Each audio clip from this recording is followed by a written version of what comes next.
White walls all around. It almost looked like a hospital. It was clean. White tiles, white sink, white walls, and the roof was white. Since the earliest of times, white has been associated with purity and innocence. Then again, asylums are generally white, and they reflect the exact opposite of purity and innocence. Instead, those white walls hold the mentally insane, those that are not of sound mind and are a danger to themselves and others. The irony of the contrast between the two varying white rooms is ludicrous. He looked into the mirror. Deep brown eyes gazed back at him. The freckles surrounding his nose looked as though God himself spread flakes on his face to create him. His brown hair sat atop his head, unkempt. He scratched his head to cure a sudden itch and continued to stare at himself. His reflection stared back, unmoving. He opened the faucet and let the cold stream of water pour into the sink. After a moment, he cupped his hands beneath the water and scooped what he salvaged in his hands onto his face. Some of the water splashed onto the floor. He didn't seem to notice. He stood there for a moment more, face dripping with water, still staring into the mirror. What he saw disgusted him, and he washed his face once more, almost as if he was trying to wash his very skin off in the hope something more appealing lay beneath the first layer. He opened the medicine cabinet and slowly extracted a small box. He set the box on the sink and opened it. He removed a single shiny razor and placed it beside the box. He returned the box from whence it came and picked up the razor once more. He turned it in his hands thoughtfully, not diverting his gaze from the mirror. Razor in hand, he rolled up the sleeve of his long-sleeve black shirt that he had worn to both parents' funerals. The thought crossed him that both his parents had since departed this world, but not a single hint of emotion prevailed from this morbid thought. He glanced at his now exposed wrist and back to the razor.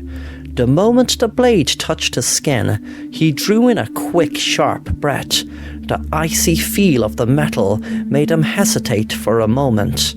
The razor shimmered in the artificial lighting of the fluorescent light bulb hanging directly above him. He put the blade down and sat on the end of the bathtub, head in hands and breathing deeply.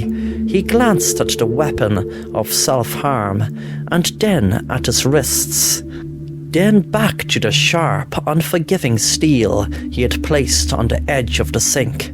He wondered how it would feel to cut so deep the blood poured out of his sliced wrist, to see his blood spill and cover everything around him. The thought of blood made him smile slightly, ever so slightly. It was but merely a wisp of a smile, if even that. He liked blood.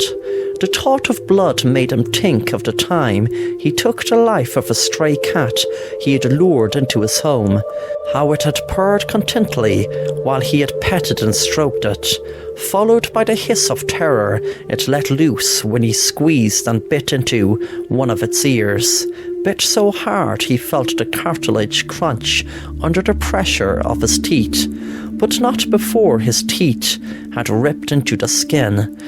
The blood that spewed from the missing cartilage crunch under the pressure of his teeth, but not before his teeth had ripped into the skin.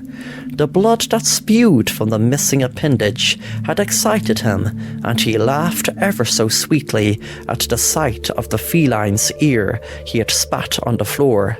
The sounds the cat made were otherworldly, and one can only imagine the pain it was in after having an ear forcibly removed. He held onto it tightly, so tight it had become so breathless the sounds of agony had simply faded into desperate attempts to draw even breath to sustain its miserable life. Still chuckling softly to himself, now covered in the blood of the cat, he reached into his pocket and brought out the Swiss Army knife he'd accumulated through less than desirable means. He looked at the blade after opening it, marvelling at the craftsmanship behind making such a beautiful, smooth and sharp blade. His thoughts made their way back to the cat, and he turned the cat onto its back, lifting its head to expose the throat. With a slow, precise movement he had practiced in his head, he drew the blade deep and across the exposed neck of the cat. He sliced deep, but not deep enough to sever the head. All sounds and movements the cat had been capable of carrying out ceased immediately the moment the knife penetrated and severed the blood transport systems. The blood that resulted brought a magnificent and eerily beautiful smile to the boy's face. The blood sprayed him and the surrounding vicinity, but that did not faze him. Instead, he hoisted the cat up and shook it violently in an effort to see just how much blood he could extract from the deceased animal. That was but the first of many animals that met their end at the hands of the sadist. He picked the blade up again, a glimmer of excitement in his eye as he pressed it to his wrist. He shuddered as the cold steel touched him, just as he had done to that cat. He pressed deep and hard and drew the razor in a swift upward motion. The cut was thin, as he was using a new sharp razor, but the pain was intense.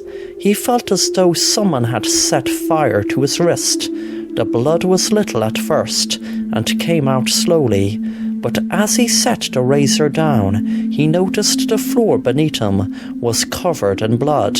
His hand could not be seen beneath the blanket of red that now covered it. The blood would not stop pouring forth from his self-inflicted wound. He had cut too deep. He knew something was wrong the moment he set the razor down. With each bit of blood that escaped his body, it seemed to take with it an incredible amount of his energy. He slumped into the bathtub, blood beginning to puddle in it. His eyes fluttered open after having closed for a stint of time. He tried to raise his hand, but found he could not. Blood was all he could see now. It was everywhere. The bathtub seemed to be filling with it as it continued to pour from his wrist. He couldn't seem to keep his eyes open. They closed. He tried to open them, but found he could not. He could feel the darkness beginning to take him. He wanted to fight it, but his life force had been sapped with the immense outflow of blood. He decided the best thing to do would be to accept it. Eyes closed, he tilted his head back, and did not even feel it hit the porcelain tub with the force it did. He couldn't feel anything now. It began to almost feel euphoric. He felt disembodied. Nothing mattered. All that existed was the darkness. He wanted the darkness, and the darkness wanted him. It needed him. The darkness took him, and he went, with a smile on his face. He liked blood. Thanks for watching The Assassin Rapper, and if you want to stay up to date on new content, then please subscribe and be sure to hit the bell to be notified on new content.